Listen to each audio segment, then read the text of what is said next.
Welcome to another episode of the Business of AI podcast. And I'm delighted to be welcoming Tom Greenlees from Intelligent Core to the podcast today. So, Tom, welcome to the podcast. Hi, Tim. Great. Thanks to be here. Well, it's great to have you here. I think there's a lot we could talk about today, and I'm looking forward to getting into some of the detail. But to start off with, can you tell us a bit about your background, how you got into what you're doing now, and what Intelligent Core actually does? Yeah, absolutely. I spent 20 years of my career predominantly in the consumer landscape, the consumer space. So predominantly marketing, market expansion, product development, growth strategies, working for brands like Coca-Cola, Red Bull, and most recently British American Tobacco, where I was Global VP of Consumer Experience there. And it was at my last role where I really started to experiment with the power of artificial intelligence, predominantly from a generative AI perspective. So we use a lot of Adobe Firefly Suite, for example. So creating brand assets, marketing assets. And when you're working for a kind of big corporate that has presence in over 150 markets around the world, and you're trying to build global brands, consistency of message and consumer experience is absolutely paramount. And that's what really piqued my interest in how AI can help big companies and operators ultimately operate more effectively. And so I actually left British American Tobacco in April 2024.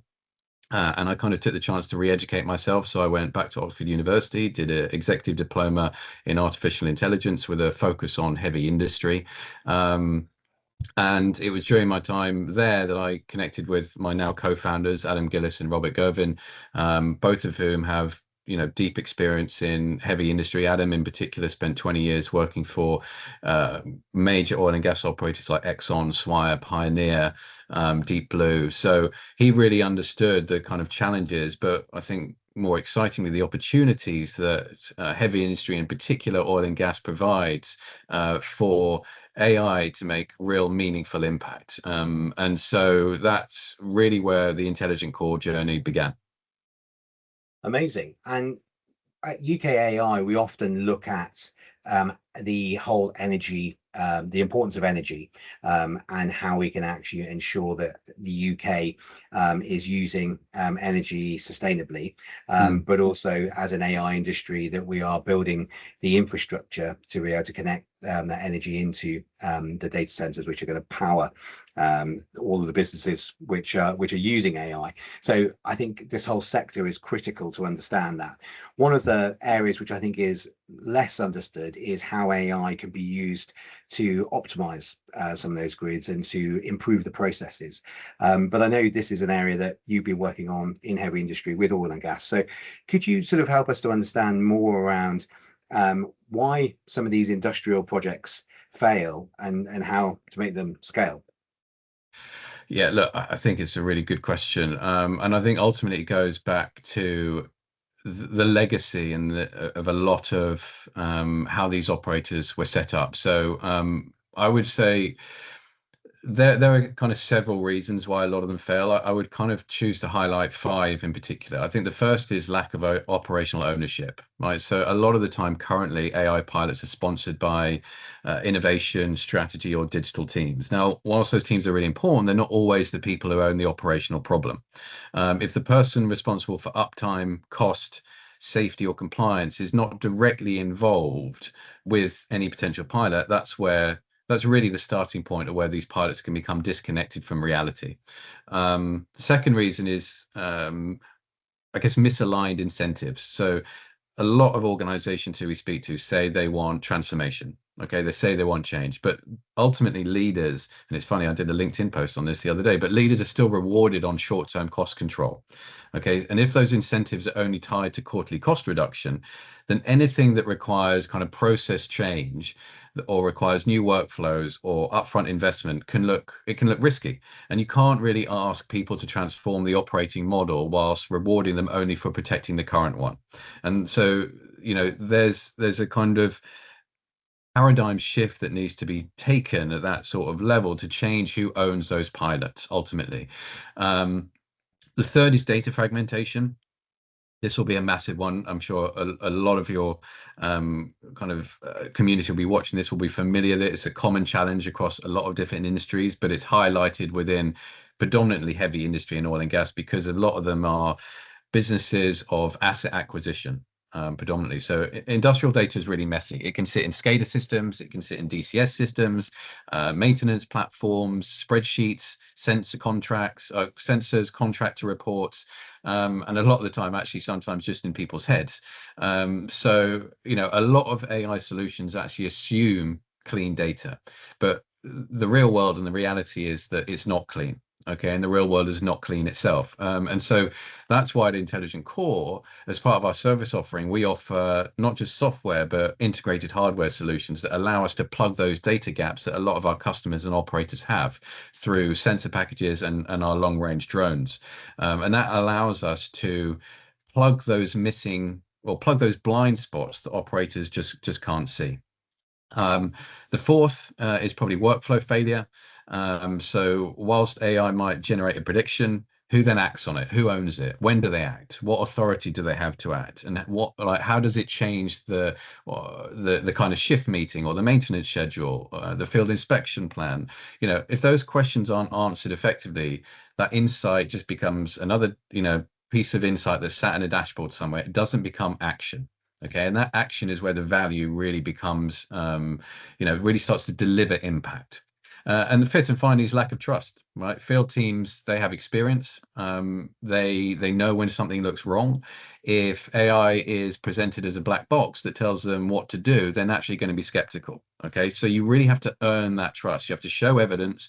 You need to explain recommendations, and you need to start by supporting human judgment before trying to automate decisions. And that's what will really start to move from small focused pilots into large scale impact focused programs of transformation. Yeah, thank you, Tom. That's a really good list. And to hear you talk through them from the background of heavy industry, I think there's a lot of those process and operation challenges there which they face, and maybe they're better at thinking about processes because there's a lot of engineers there who famously good at the process thinking.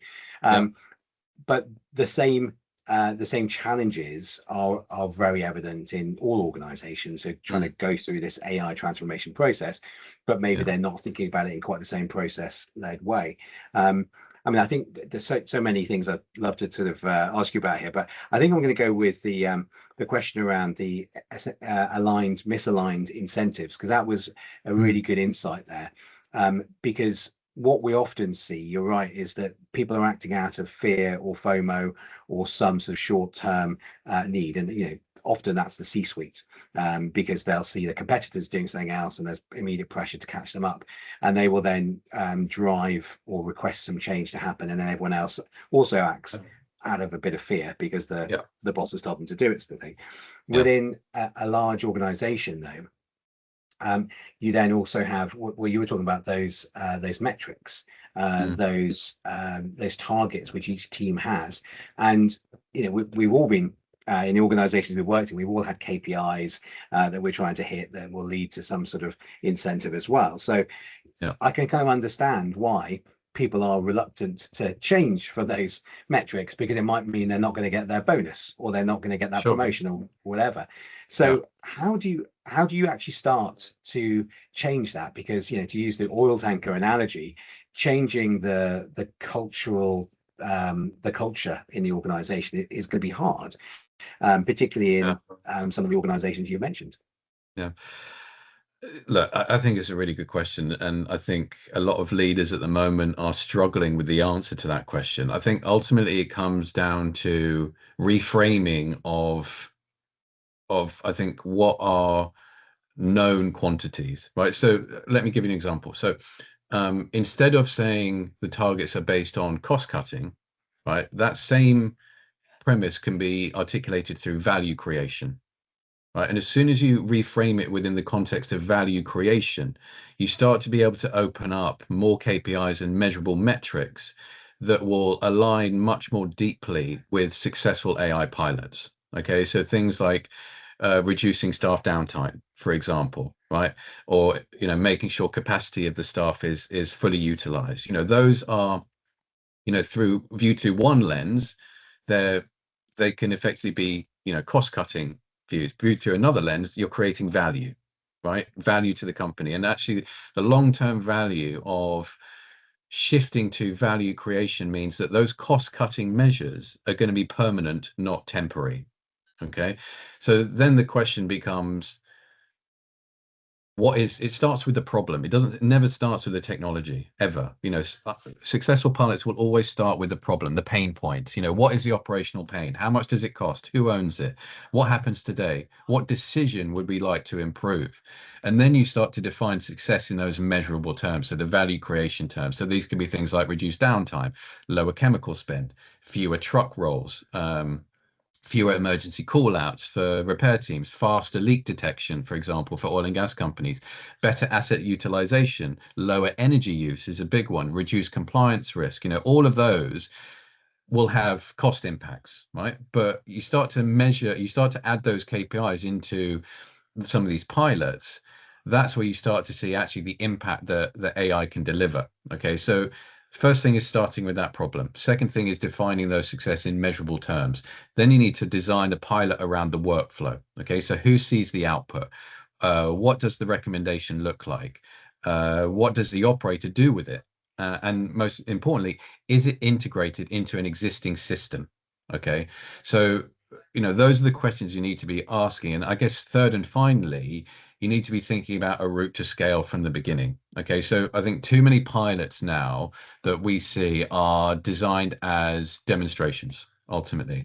And the question really should be, if this works, what happens next? Who pays for it? Who owns it? How does it move from one asset to 20 assets? From, you take oil and gas, for example, from one basin to another basin. Okay, so, so scale really has to be designed from day one. If you only start thinking about scale after the pilot, you're already too late. Okay, so I think, that's, if you're thinking about, how do we frame it, you need to reframe it in value creation, not just cost cutting measures.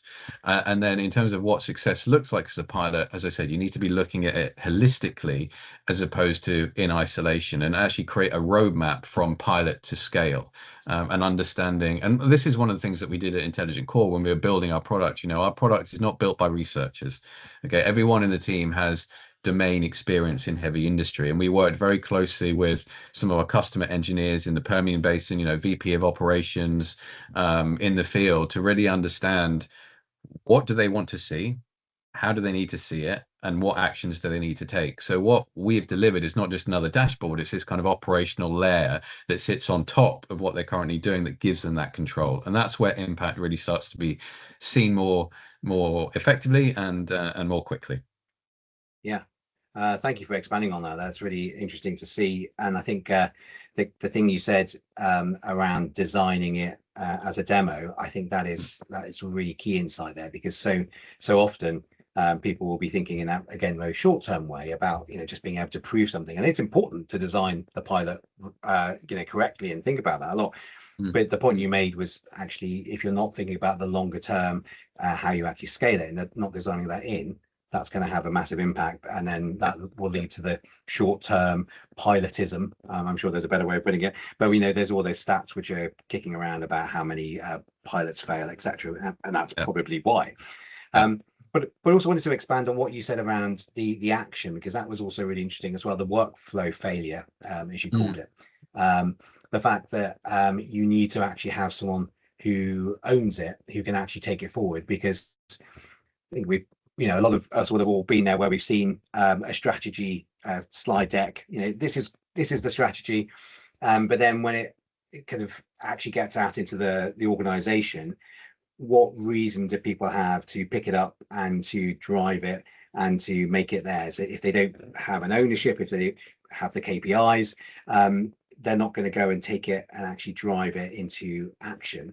So can you unpack that a little bit more and help us sort of understand where you have seen ways to get people more engaged with driving this action?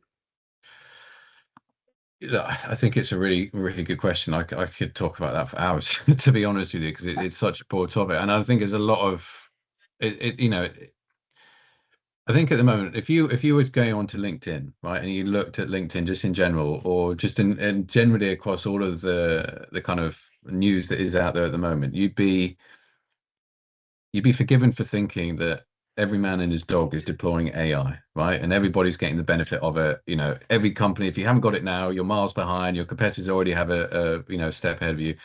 The reality is far, far removed from that. You know, a lot of companies, small, medium, large, are still understanding the impact, from a cost, from an operational perspective, from an output perspective, how and where they need to start deploying AI. And I go back to my kind of previous question, or the answer, my previous answer is you always need to start with a problem. So when you're talking about, who owns it, who needs to get involved, how do you then tie that back to specific KPIs? you know, Ultimately it goes back to what I previously said, is it always needs to come from, there needs to be a strategy put in place from the leadership perspective. If you don't have that kind of thinking up front, which is, this is our strategy for AI deployment. This is where we're going to start. This is how we're going to scale. And this is how we're going to manage the kind of operational adoption of it within our teams. You're already fighting a losing battle. So I think that the question there is not about the kind of broad answer to your question, which is who owns it? Because you could quite easily say, does it sit in IT? Does it sit in operations? Does it sit, in leadership? The answer is none of those is right. But all of them are right at the same time, right? So each person's going to own a different part of the output that AI is going to provide. So if we take oil and gas, for example, the output for the operators in the field, right, is going to be real-time operational insight into how the assets are running, what's going to be happening when, and how do they move from reactive operations that is costly, increasingly costly and poor use of resource, to a proactive mode of operations where they are predicting what's going to happen before it happens. Okay. And that's where you start to really allocate resources more effectively. So what those guys want to see is that operational insight and that data. And so they then own the KPIs around operational performance. Whereas your kind of corporate team and the kind of executive team, they want to see the kind of cost implications, or the benefit, or if we go back to my point, the kind of value that's created out of that. So how is AI really helping our operational model evolve into a point where the benefits that we're seeing from them become permanently embedded into how we operate? And so I think it's not an AI pilot or a company that says, go on IT team, go and run me an AI pilot and come back to me and tell me what it can do for us. It's never going to really succeed, or it'll take a long, long time to succeed. Where you really need to be focusing on is what's that end-to-end journey, what the problem is, who has a role and a kind of operational role within that problem, within that kind of pain point that we're addressing, and then how do you then tailor that output to ensure that every person within that workflow is seeing what they need to see when they need to see it, and is their kind of performance is specifically tied to the evolution that the AI can provide to them. So it all goes back to, as I said, to having that value creation, having measurable KPIs around those pilots and around the scaling of it, and then ensuring that everybody's invested in it from that kind of end-to-end workflow perspective. Yeah. Well, great. Well, thanks for sharing a little bit more of the sort of experience of going through those kind of change processes. You'd mentioned drones at the beginning there, and I wanted to sort of understand a little bit more about that, because I know you're quite involved in sort of developing drones for a range of different activities. And one of the areas that I think politicians care disproportionately high amounts of mail they get on this is around potholes in streets. So I don't know whether you've kind of used drones that might impact upon that, but I'd love to hear more around, more generally, how you're using drones and sensors, and some of the examples that you might have seen where they're now also bringing in the broader AI technology. Yeah, absolutely. I mean, it all goes back to one kind of insight, which is you can't optimize what you can't see. Right. In many industrial environments, there are massive gaps in the data, and pipelines may be remote, infrastructure may be underground, inspections may be periodic rather than continuous. Existing sensors might not capture the right signals. And importantly, particularly as it pertains to a lot of heavy industry, field conditions can change very, very quickly. And this is where the hardware becomes really important. So drones can inspect large areas, identify anomalies, collect visual or thermal data, support emission monitoring, and really reduce the need for manual inspection across very, very difficult terrain. You've got to remember a lot of our customers, they have assets in the middle of the Texan desert. They have assets that are offshore. They have assets that are in mountain ranges. All of these things, they go where the resource is ultimately. So you need to be able to create a kind of ecosystem and environment where you can acknowledge the fact that a lot of these assets are disparate, poor connection, which is why we can run at the edge, for example, very remote. And they're also kind of legacy as well. So a lot of these, assets, for example, they're 10, 20, 30 years old. So you're missing a lot of sensors. Telecoms company at the moment are going through a massive transformation in updating a lot of their underground pipelines, because 90% of internet connection still comes from pipelines that are on the bottom of the ocean, right? But these are all being replaced at the moment with smart pipes because they don't have any data on what these pipes, the performance of them, the integrity of them. So there's a huge kind of undertaking that's currently underway with a lot of these big companies and their assets and trying to evolve them and modernize them. But ultimately, the sensors that are attached to these drones can create a more persistent view of asset condition, pressure, flow, vibration, and kind of a lot of other indicators. And so for us at Intelligent Core, the future is not software versus hardware. It's the integration of AI, sensors, drones, and operational workflows. And this is what creates the kind of much more complete intelligence layer. So the hardware is not a separate product. The hardware then feeds the intelligence system. And, the hardware improves the data, the software interprets the data, and then the workflow turns that interpretation into action. So that's a loop. And to take your point on potholes, for example, which living in London, I'm sure we're both victims of potholes and, burst water pipes and all these sorts of things. So, imagine a world where, Thames Water, for example, or the local council could know, oh, actually, there's going to be a potential pothole, or there's going to be, a potential leak in one of these pipes, before it happens, and they can address it, which means there's going to be much less cost, much more efficiency in terms of their operations. And that's where the hardware really becomes invaluable. Yeah, and it's very topical because I'm actually looking out on a burst water pipe to my left up the street, and there was a burst water pipe down the right hand side of the street a week ago, which they fixed, which is now I presume caused the one up on the other side of the road. But in terms of the, I think people will be familiar with the concept of, smart homes, where you have lots of devices all plugged into one sort of system.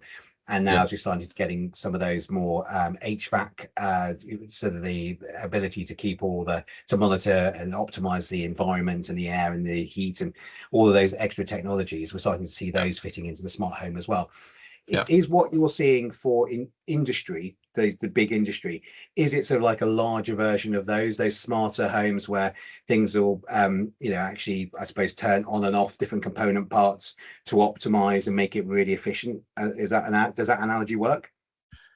It's not what I've heard before, but that doesn't mean it doesn't work. I think there are definitely parallels you can draw between creating smart homes and all of the technology that can be plugged into that, and then kind of bigger operations. It's just the challenges are infinitely bigger and infinitely more complex. So instead of creating a smart home, you're creating a smart street where every house has different plumbing, different electricity, different energy demands. Perhaps some have TVs, some don't. So perhaps some are connected to the mains, perhaps some use solar, all of these different elements, play into the kind of approach, or I guess the adoption ultimately, right? So how do you get people to trust? How do you get it to adopt it? And then ultimately, how do you roll it out? And I think the key thing there, and the same, I guess, a similar approach to how we take like smart home approach, is it's not a replacement for,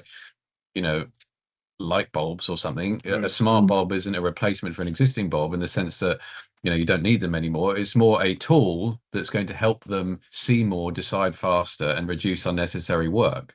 And I think what the front line of all these operators need to understand, needs to understand what the system is seeing, right, and why it's making that recommendation. Why do we need smarts? Why do we need a smart home? Why do we need sensors? Because it will reduce our overall cost, right? It will reduce our cost to us individually. And the same thing really applies to these businesses. And I know we talked a bit at the beginning around it's more than just a cost cutting exercise, but they need to understand why it's making that recommendation and how that recommendation connects to reality. So if the system helps identify a problem earlier, avoids unnecessary risk or usage, reduces burden or improves prioritization, that's where the trust starts to come in. Trust is only earned through performance. So you can't just tell people that AI is accurate. You can't tell people that smart homes are more effective. Like, I know there's a lot of discussion around like energy smart meters from recently around how accurate they are, and there's some reports about them overcharging people for predicted usage, for example. So the same thing still applies to AI accuracy. There's a terminology called AI hallucination, for example, right? That is kind of one of the biggest stumbling blocks. How do you make sure that if there's a gap in the data, the AI is filling that in with accurate recommendations? So you need to prove the value of it through pilots, right? So that's particularly important in safety critical environments. So, in heavy industry, you do not scale by forcing belief, you scale by earning confidence. And that means transparency, it means human in the loop design, it means clear metrics and operational relevance. Yeah, it comes back to trust. You mentioned that a couple of times. I think that is fundamental to us as an industry. We have to recognize that humans need to trust the technology, and at the moment there is a real lack of trust. We all have a responsibility to help build it through transparency, through education. Just a quick question around cities, and we've gone on to talking around things like potholes and the utilities and how all that's connected. Are you seeing that some of this systems thinking about how to optimize is being brought into cities and regions, whether that be in the UK or worldwide, and you're involved in sort of projects like that? Yes, we are. It's predominantly from a utility point of view for us, effectively. So that's looking at energy consumption forecasts, grid performance, utility performance. The smart city conversations are generally focused a lot around, as you touched on a moment ago, connected devices, mobility platforms, cameras, kind of citizen or social services. That's where a lot of the conversations are happening at the moment because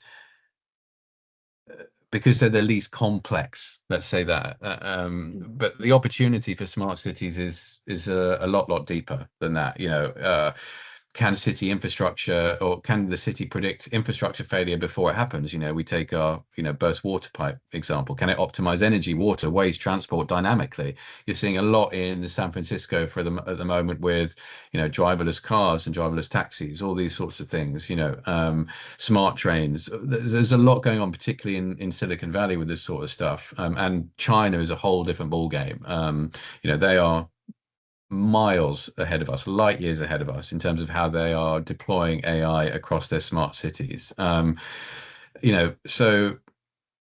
there's a lot of those conversations happening, but they're not quite yet at the level where we're going to see meaningful change, I think, at scale, at least for the next 5 to 10 years, particularly in what I guess the global environment that we're in at the moment, which is very volatile. There's a lot of cost pressure. The government spending and borrowing is at an all-time high at the moment. So, there needs to be kind of long-term thinking around it. And, ultimately how Intelligent Core can help, and how we're speaking to a lot of these customers, helping complex physical systems become more predictive, more autonomous, and more resilient. And that can apply to a whole kind of swathe of different areas that touch on this idea of a smart city. Yeah, no, I think that's really interesting, particularly that efficiency and resilience point. and it's a conversation I'd love to pick up again as we start to look at this across the UK. We're looking at how data centers can be integrated with energy, with telecommunications within regional clusters, and how all that infrastructure then comes together. So there's definitely a further conversation to be had there, and bring you into that as well. I mean, ultimately, just on that point, Tim, I mean, smart cities effectively, they're really dense networks of infrastructure assets, right? And they're very, very kind of energy hungry. China, for example, they're now building data centers that they just drop into the ocean, and that's how they're cooled. So there's a lot of kind of innovation that can happen. For example, you take oil and gas, they flare off gas, daily, vast amounts of gas for safety reasons. Imagine if they took that gas and used it to power a data center on site near a well. So there's a lot of opportunity around what our current infrastructure is, that if viewed in a slightly different way can deliver real meaningful change. Yeah. And funnily enough, I was talking to an Argentinian business that does exactly that. They take the excess flare and they use it for secondary purposes in data centers, which they can burn out. Yeah. Fascinating. Well, yeah, I mean, we're going to have to start to wrap things up. But before we do, I wanted to just get your thoughts for what are the things that you're most excited about as you look 6 months ahead. What's coming down the line in your area that you think is really exciting? Well, I think for us at Intelligent Core, what we're really excited about is our hardware products. So, we are very quickly driving a lot of exciting developments within our drones. So we already have kind of long-range drones that can fly for 4 hours straight. We're continuing to innovate and drive research and development on those. We're developing a drone that we anticipate can fly, thousands of kilometers, not just hundreds.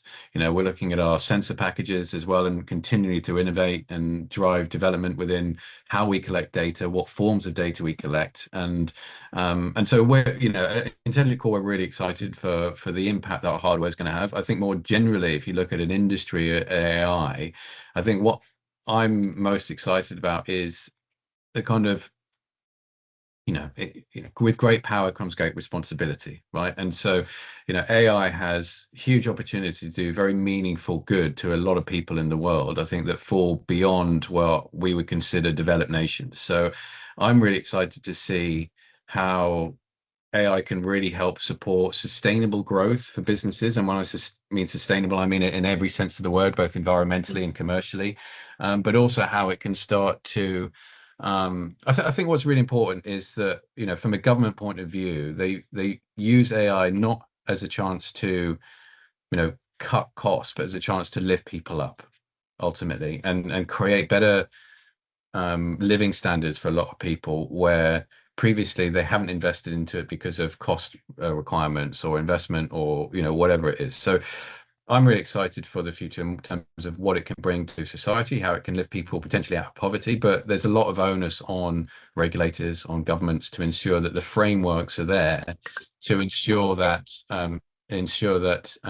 AI can be deployed effectively. Sorry about that ringtone there. Effectively and responsibly. Yeah, thanks, Tom. I think that is the key thing. There's a lot of opportunity there for AI to drive so much, whether it be productive efficiency or, as you say, actually that social progress. But we just it needs to be done within the right guardrails. So how can we find out more about the work you're doing at Intelligent Core and stay in touch? Well, I mean, we're LinkedIn. So all you need to do is search for us on LinkedIn and drop us a message. We can get in touch, or go to our website, intelligentcore.io, and there's a contact form there. We can get in touch, learn a bit more about what we're doing, how we do it, and how we can potentially help your business or your organization. We're speaking to a lot of strategic partners at the moment as well. We believe at Intelligent Core that AI will be as transformative for heavy industry as cloud computing was for software ultimately, and so we're very excited about the future. We also believe that, I think, success will come from networks and community, and so we're very open to partnering and working with a lot of different AI companies out there to really think about how we can address some of these bigger problems together.